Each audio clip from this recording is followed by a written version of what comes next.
Everyone is now discussing Christopher Nolan's The Odyssey, the cast, the spectacle around it, the wokery, the anti-wokery, the cultural stuff, whether it's historically accurate or not, etc. And however, the bigger problem is that the deconstruction of The Odyssey began decades and decades before Christopher Nolan's attempt at The Odyssey with James Joyce and later with Theodor Adorno. But here the real question that Homer's posing for us is crowded out, which is, how can we return home? Because the answer cuts against nearly everything that the modern world believes. Adorno called Odysseus the first bourgeois, a man who survives only by betraying himself. And I'd like to show you why that's precisely backwards. Following Joyce and Adorno, the 20th century took the whole poem and turned it on its head and turned it into a story of a man who's not able to return home. Odysseus is changed so utterly, completely alienated from himself, that when he returns home, he's no longer himself. He's a hollow man, no longer himself, a mere husk. That reading is not only wrong, it is, in a sense, an exact inversion of the poem. Homer's lesson is the opposite, and it is one that we need to hear again. Well, hello, friends of the European spirit.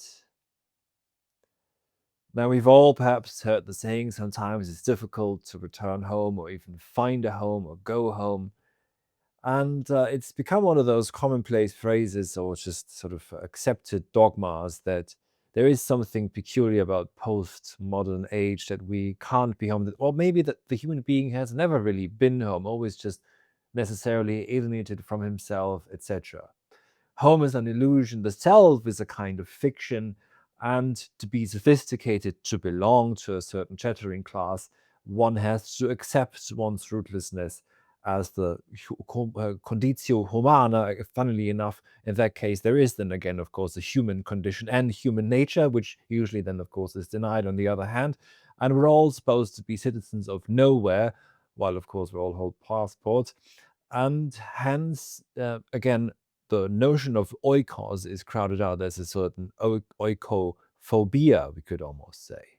And one could say that this is a sort of prejudice of the 20th century, and of course of this century as well, and that this prejudice has been projected back onto Odysseus, beginning with Joyce and of course and intensified by the likes of Adorno. But the Odyssey is the very poem that encapsulates the spirit of Europe in its beginning.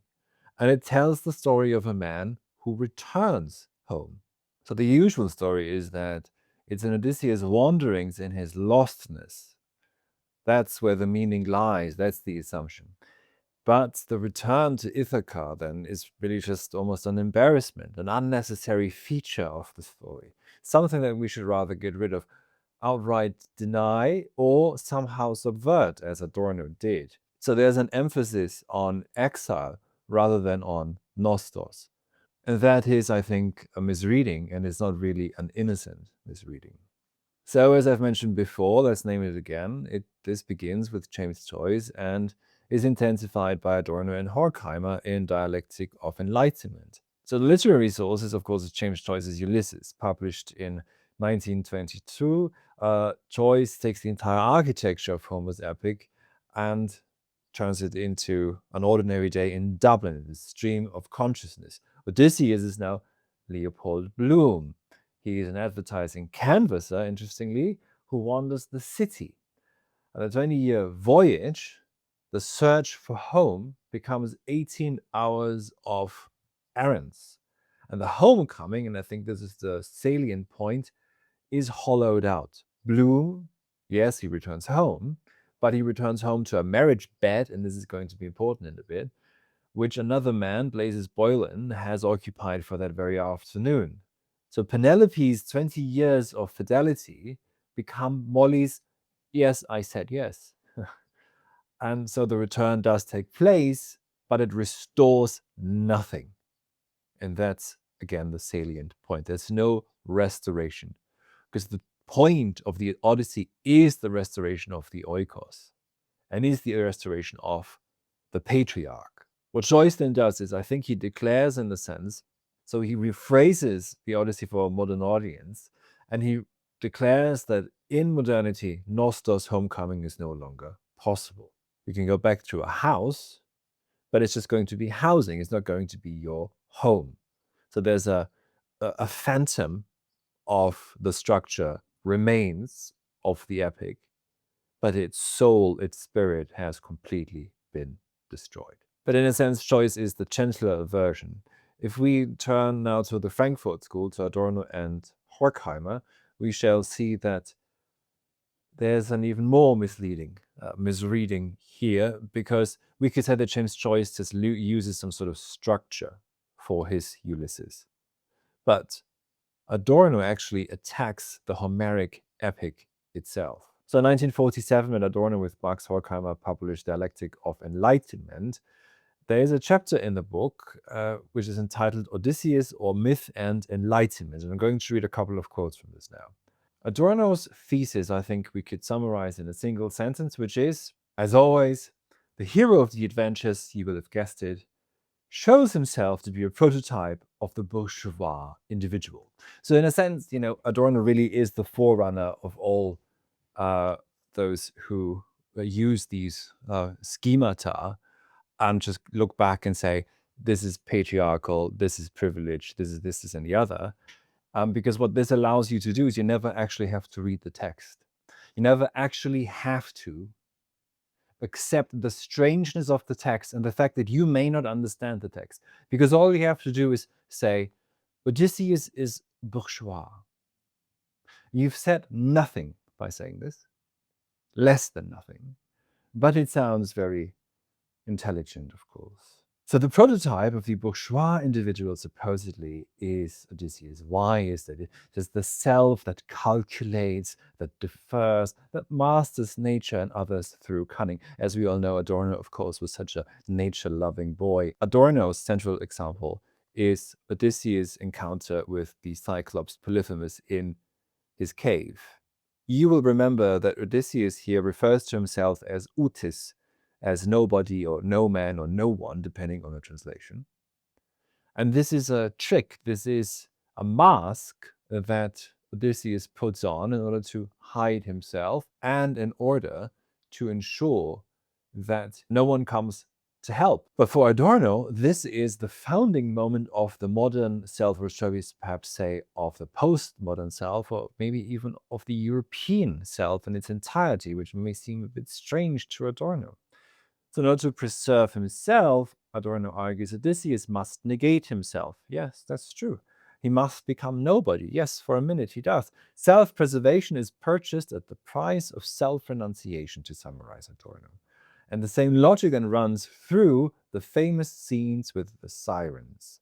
Odysseus binds himself to the mast so that he may hear the song, but he doesn't act on it.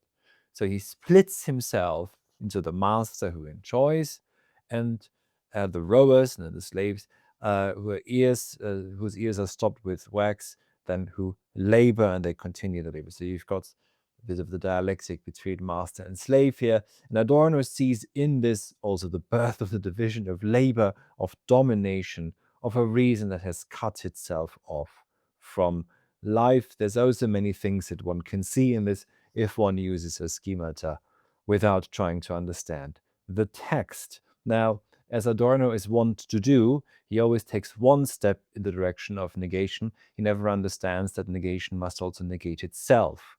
So there is a negation, a self-negation here by Odysseus, but that self-negation is negated. He does call out himself in the end and says, I am Odysseus, Polyphemus. See here, but he can't see anymore. He's lost his eye. But I am Odysseus. So he affirms himself again. So what we see is that Adorno is quite wrong in implying that the man who finally lands on Ithaca is already just a stranger to himself, a mere husk. The cunning that got Odysseus home had already emptied him out. That's what Adorno claims. But the homecoming is real. Yes, for Adorno, he does come home, but the home is no longer a home because the self that returns has been hollowed out by the very journey. Now, before I continue with my criticisms of both of these readings, I'd like to just invite you to take my course on Homer's The Odyssey, which begins this summer, July 11th. I'm going to teach this exactly once, and we're going to read this very differently from Adorno. We're going to read Homer as the Bible, the true Bible of Europe. And we're going to look at it in a more serious manner, and also so that you can walk away from this knowing these, you'll be able to decode, to see these misreadings for what they are. So here's what I think that Adorno and Joyce in different ways each didn't see, didn't want to see, etc. So let's move to the recognition scene in book 23 of Homer's The Odyssey. Odysseus has now come home, and he's killed the suitors. Penelope, however, doesn't embrace him just yet. She's not certain who he is. So she sets a trap, and it's a very extraordinary, maybe the most extraordinary test in all of literature. She instructs the servants to move their marriage bed outside their chamber. But Odysseus erupts because the bed must not be moved. He builds it himself with his own hands and around the trunk of a living olive tree rooted in the earth. He built the chamber around the tree and the bed from the tree so that one of its posts, right, is still growing from the ground or in the ground. So if you were to move it, which you may very well be able to do, but it would mean that you would cut it off from the living root of the olive tree. So you see here also that deep connection of the oikos with the earth, and of course with the married couple, with the polis by extension, and with the gods. But let's not forget, it is Athena who guides Odysseus back home. He is not in defiance of the gods. And it is this fury, right, this knowledge that only Odysseus can have, and Penelope, of course, this is what proves to Penelope his identity, who he really is. So Penelope knows him, not anymore by his face, by an external appearance, which is what Adorno would claim, that he's hollowed out. He just recognizes him by what he looks like. But she knows him by his memory and by the rootedness of the bed. That's how she knows him. And he has not forgotten. So if we consider here what Homer is telling us, and I think that really just takes apart these postmodernist or modernist readings. The home in the Odyssey is not a place you just drift back into and find a change beyond recognition. It's literally rooted in a living tree, in the soil, in the earth of Ithaca, an earth that can only be thanks to the sun of Ithaca, etc. And that the bed is immovable, the oikos is immovable. And it has been held by Penelope's 20 years of fidelity, by, of course, Argos, and by Laertes laboring in his orchard, and of course also by Telemachus, by Odysseus' son. The home was kept, the oikos was kept, but it now needs restoration. And the man who returns and is not hollowed out, as I just said, he sheds his disguises, he sets aside the name nobody, which he did already when he leaves Polyphemus, and he reclaims, of course, here again also his true name, his bed, his wife, and his kingship. And so the order is restored. That is the epic poem. That is the story of the Odyssey. So when Adorno says Odysseus becomes nobody, yes, in the cave, briefly for a second, he does. But it is the cunning of the journey, it's not the truth of the man. The outis, the nobody, the no man, that is the mask. Ithaca is where the mask and finally comes off. So Adorno mistakes, if we want to be charitable to him, the disguise for the self. Homer, of course, knew the difference, and we should take Homer by his word any day over others like Adorno and whoever else there is. So, of course, Adorno being Adorno, he also writes something that any 15-year-old could put on his wall, or maybe have as a bumper sticker when you're old enough to drive. So what does he also say? Odysseus, like the heroes of all true novels after him, throws himself away, so to speak, in order to win himself.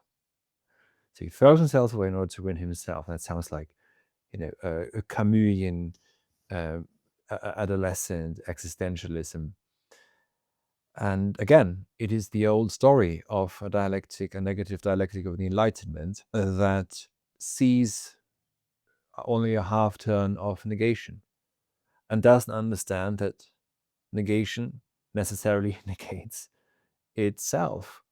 To throw yourself away, to win yourself, you throw yourself away means that you return yourself, but you have to negate that negation then as well. Or to quote Master Eckhart, why do you go out? In order to return home. Changed, yes, but not hollowed out or completely lost or self-forgotten. There would not be a return. There would not be a nostos. And hence, that throwing, what Adorno here insinuates is that self-renunciation of the kind that Odysseus engages in leaves more than just a permanent mark. It hollows out the center. That is Adorno's claim. And I think this is where, of course, he's wrong. Odysseus does throw something away. To a certain extent, you could say he does throw himself away. There's perhaps a moment of self-negation, if you want to be that modern about it. But he actually, what he does throw away is ultimately the mask. The nobody is thrown away. And he returns to himself. Penelope names the bed, and that's when the mask really falls away. So we see him not as a hollow man returning, but as a whole man. And he returns home again to the soil of Ithaca to restore the oikos. So Adorno mistakes the disguise for the self. He sees Odysseus become nobody in the cave and concludes that nobody is what he becomes, or maybe always was. But Homer knew the difference between the mask a man wears to survive and the self he returns to reclaim. Odysseus does not throw himself away to win himself. He throws away the nobody, and that is how he wins himself back. Now, of course, there's a tendency, let's just put it carefully, in post-modernism, etc., which I would just lump Adorno and others in, with that we must be suspicious of all kinds of rootedness, of all kinds of love for the oikos, that we must be phobic of the oikos, that deracination is the future of all mankind, that is the universal last man which was born when the Berlin Wall fell. But of course, now, as you know, we live in this age of placelessness, digital anywhere and everywhere, a complete nowhere, and there is still a longing for nostos, for genuine homecoming. And we feel it because it is a genuine human need. And for Homer, it is precisely not impossible. There is homecoming, it is possible, and we must, in fact, try and come home. So whatever you do this summer, whether you take my course, which comes highly recommended, or whether you watch Nolan's film, which you might do, watch out for the bed. Is it even part of it? We don't know yet. Or who is Odysseus when he returns home? Is he still himself? Is he recognizable as such? Does he recognize himself? Is he himself still? Or has he changed so far, so much, that Penelope doesn't even recognize him anymore? The Odyssey is not the story of a man who learns he can never go home. It's quite the opposite. It's the story of a man who proves that he can, and as such, it is the foundational image of European mankind. And this is why we retell it again and again. Just think of Dante, for example. Again, thank you very much for listening. If you're ready to read some Homer this summer, follow the link in the description of this video and make sure to enroll. We start July the 11th, which is a Saturday. All details are on the enrollment page. And I look forward to meeting you there, and also very grateful for any support you can show to my work here on this channel. Thank you very much indeed.